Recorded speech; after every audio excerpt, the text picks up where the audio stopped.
Hello, what's up? Pupunta tayo ngayon sa shop. Meron tayong dadaanan sa shop. Dahil after natin sa shop, may pupuntahan tayong shop. You know, dyan ang packaging tape. Itang use na. Ala nang mas manipis ken. Ala tamong bakanting makanina. Yan, dinan mini. Sige dyan Aliyah, perfect, okay mo. You know, pwede na to. Medyo malayo-layo pa yung pupuntahan ko. Malayo, pero mabilis.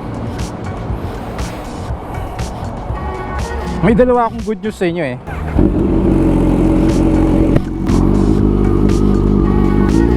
Sa mga hindi naka-follow sa akin sa Facebook, masaya akong ibalita sa inyo na naging successful ang pagsabak natin sa motor show sa Candelaria, Quezon.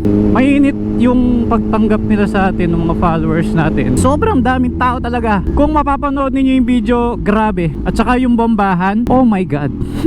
Doon pa lang sa labas ng event center, maririnig mo na yung mga pumuputok-putok na tambucho.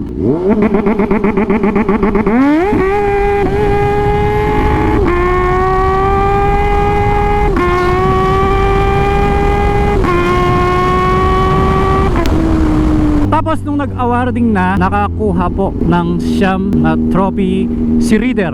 At ito po yung mga detalye ng mga trophy.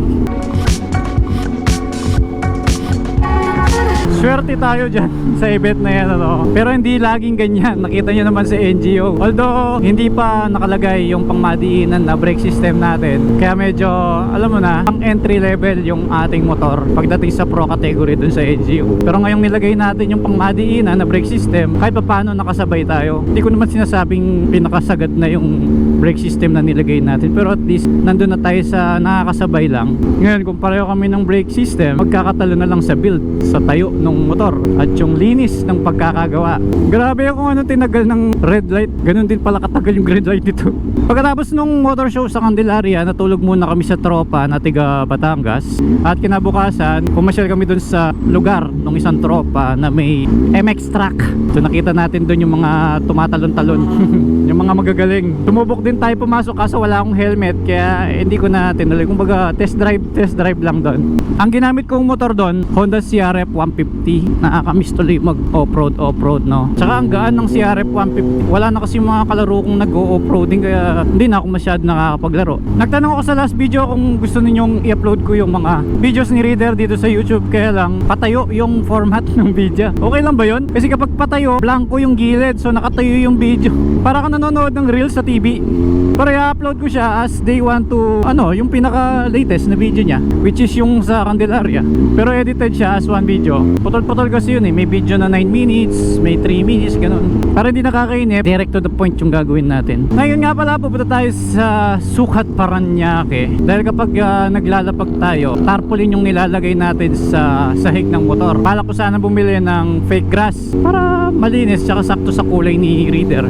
Biglang naging available itong mas magandang, parang carpet yung tawag doon, no? Basta pang lapag sa motor show, kaya papakita ko sa inyo mamaya. Pero mukhang bibili pa rin ako ng fake grass kasi may mga events na hindi sementado yung pinaglalapagan. So syempre ayoko naman madumihan yung mas magandang carpet. Yung tarpaulin kasi nabubura. Kapag madalas nang niaapakan, nabubura yung mga print. So tumatabang yung kulay, pumapangit. Maganda lang yung tarpaulin kapag sinasabit, ganun, signage, ganyan. Like yung sa Candelaria, damuhan siya, tapos umulan pa, yun. Sobrang putik ng motor natin. Buti may mga tropa tayong may tent. Actually may tent ako eh, kasi akala ko covered court yung paglalapagan. Nagulat ako, open area pala. Dito na ako dumaan sa MacArthur Highway hanggang siguro San Simon, kaso mababasa tayo. Sigurado baha na naman dun sa may CDCP ba yun? CBCP? Basta San Simon Tollgate yun eh. Siguro magsasan Fernando na lang ako. Kaya ako naman naisip dumaan dito. Puro expressway dadaanan natin. Pagka daan natin sa Skyway, makikita natin yung Sukat Tollgate. Ayun na, kakanan na ako. Kaya sinusunod ko yung pagdaan dito. Alam nyo naman, pagka dumaan tayo sa expressway, boring na. Kung hindi ka hataw dun, wala. Di naman tayo madalas na umahataw sa ganong lugar. Baka madali tayo, di ba? Siguro yung arangkada yun, hindi ko naman maiwasan yun. Gusto nating mahanginan kahit sandali lang, tas bitaw ka agad, di ba?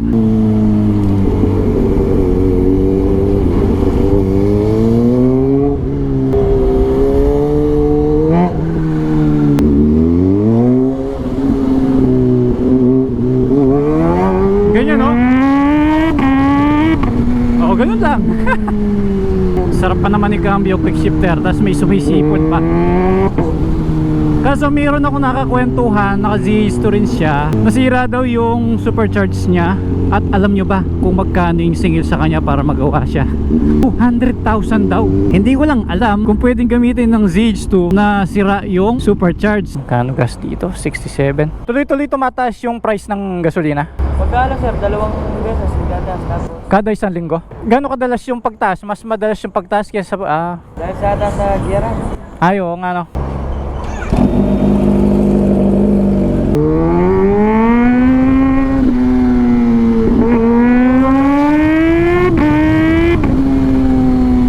Dati nung una ako nagkamotor, Wave 100 nun, di brand new talaga eh. Alam nyo ba kung magkano yung unang-una kong kinarga dun? Hindi ko makakalimutan talaga. Sa sobrang sakto na lang ng pera ko at inutang ko lang yung motor, 20 pesos lang yung unang karga ko dun. Pero yung 20 pesos na yun guys, dahil mura lang yung gas nun eh, alam ko ang 1 liter is 30 pesos. So yung 20 pesos na pinakarga ko, abot na hanggang sa amin. Hindi, pero yung Wave 100 naman kasi, tipid yan, kahit carburetor yan. Order ulit tayo ng all-time favorite. Ewan ko kung may nag-try ba sa mga nanonood sa akin dito sa Dunkin Donut. Yun o, favorite. Yung, oo, yung tuna ban tawag doon. Dalawa. Tapos isang orange juice. Read po.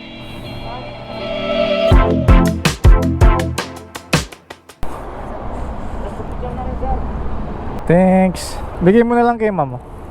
Thank you. Recharge. Alam niyo kung bakit? Paranaque. Kung bakit juice yung in-order ko, yung orange juice. Kasi para maasim. Kesa magkape ako, at least yung asim, nakakagising kasi yun eh. Let's start.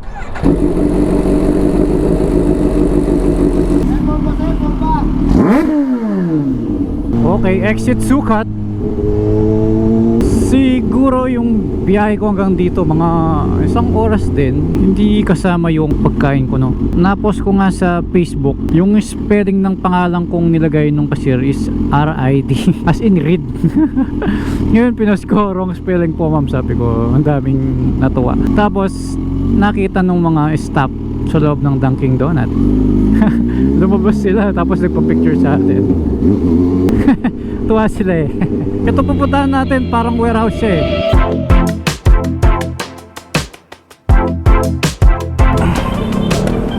Pagas muna ako bago bumalik ng Pampanga. Thank you. Iyon oh. Thank you. Ingat.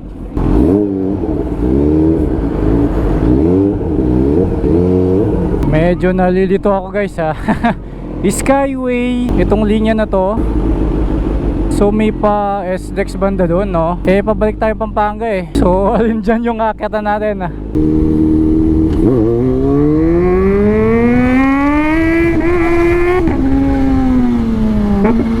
Dito tayo, Makati/Manila. Yung sa baba papunta ng Laguna. So nakuha na natin yung ating pakay. Eto na, nakatali sa likod natin at magiging presentable ang paglapag natin kay reader dahil dito sa carpet. Ang plano ko sana mag-iikot-ikot muna dito sa baba, kaso sayang eh, andito na yung skyway eh. Kaysa lumayo pa ako, di diretso na natin. Labas na lang tayo ng San Fernando Tollgate.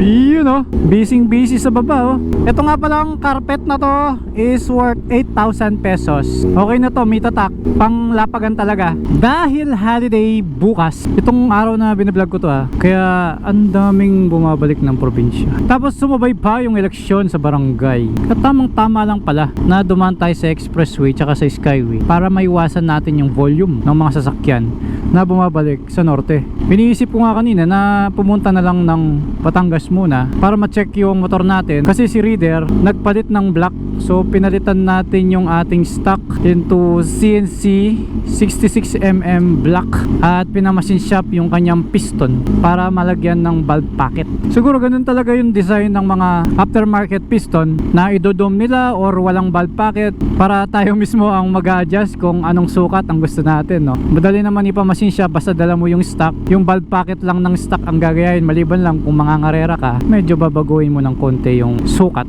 Bukas tapos na yan kahit holiday. Sa bahay lang naman in-install yung piston tsaka block and then isasalpak na lang sa motor. Dahil after nun, dadalhin kay Hanlate yung motor para palitan ng buong tornilyo. Kasi doon ako natatalo pagdating sa details, naiiwan dahil puro CNC bolts lang yung nakalagay. Bago ako na-involve sa pagmo-motor show, mataas na ang tingin ko sa CNC bolts versus yung mga stainless allen lang na ordinary. Pero meron pa palang mas malupit, ano. Kapag pinasok mo ang isang bagay, doon mo lang talaga madidiscover yung iba't ibang mga bagay na nakakonect sa kanya Tsaka yung mga tindahan and mga taong involved. Sakto, mag-alas 5, nandito na ako sa San Fernando. Pero dito sa lens ko, madilim. Namimiss kong mag-truck. Parang gusto kong mag-CIS. Try natin yung Z1. Total bago yung gulong nun, di ba? Naka-Rosa 4 yun Nakakamiss din kasi yung medyo sumasagad sa corner. Hindi mo naman kasi magagawa sa public road yun. Yung tamang postura lang para hindi ka mag-overshoot. Pero yung sagad, sa racetrack lang dapat ginagawa yun. Madami nang nangyaring aksidente dahil sa ganyan. Kung nabalitaan ninyo, may latest na aksidente sa Marilaki. Alam ko, founder siya ng Club 200. And then may nakasalpukan siyang small cc na motor. So di natin alam kung sino yung may kasalanan doon, no? So pumanaw daw yung naka big bike, naka BMW S1000RR yung namatay. So yun, nakakalungkot na balita. Then yung isa naman is mukhang security guard daw based dun sa uniform niya, yung pantalon niya kulay blue. So gumagalaw naman dun sa video, nakita ko kasi mukhang nag-overshoot yata yung, hindi ako sure mahirap magsabi ng ano dito baka mali ako diba? Paki-comment na lang kung meron kayong nabalitaan ganyan. Basta ako, yun yung alam ko. Ramdam ko rin yung lungkot kasi rider din ako meron kaming konting connection ng Ducati family, and then nakasama ko na rin sa ride yung Club 200, although hindi naman ako talaga member doon, pero nakasalamuha ko na sila. Kasi syempre malulungkot ka rin, di ba? Mukhang malala yung aksidente kasi mukhang naka full gear naman yung naka S1, pero talagang tinamaan pa rin ng critical talaga, no? So yung next na motor show na sasalihan natin is sa Del Pilar, San Fernando, Pampanga, dahil merong bagong open na tindahan doon at doon gaganapin yung motor show by Pops J Pampanga Production. Yan, ito na ang rush hour from 5 to 8 PM.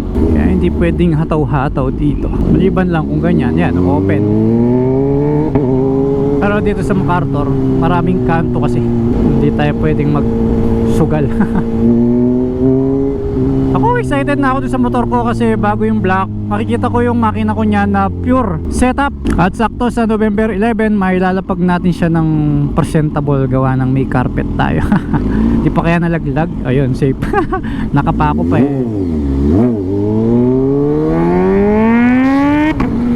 Diba? Grabe yung traffic, no? MacArthur Highway to. Ayan, tulad nyan, nakita nyo, may katransaksyon tayo sa bandang Manila. Ang bilis, di ba? Kung maliit-liit na items lang, kayang-kaya. Pero kung TV, ganyan, ibang usapan na yun, di ba? Kaya ganito kaganda yung may malaking bike.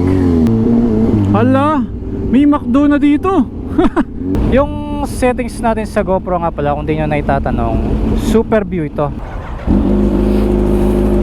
Palit ako ng baterya. Nabitin tuloy yung sinasabi ko. Ayun na nga, yung resolution natin is 4K resolution, 60 frames per second, and then yung color is flat. Madilim na. Binuksan ko na yung lens ko. Flat para mas maliwanag kapag kagabi. Kung makikita ninyo, it's 518 tapos madilim-dilim na rin no? So nakikita ko yung camera ko ngayon, mas maliwanag. Medyo nakataas kasi yung camera ko ngayon, so nakikita ko yung blink dito sa likod. Di ba mayroong red blinking light ito sa harap at likod? So alam ko na nagre-record tayo kasi nagbi-blink yung red. Tapos pagka gusto ko makita yung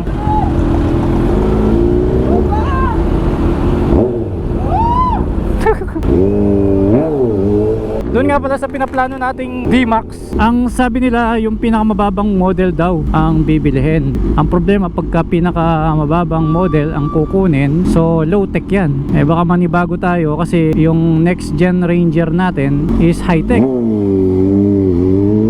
So yun daw ang pinaka-advisable kasi useless lang din yung ibang parts na tatanggalin kapag medyo high variant yung kukunin natin sa sakyan. Eh alam nyo naman yung pinaka lowest variant manual, eh syempre gusto natin matic.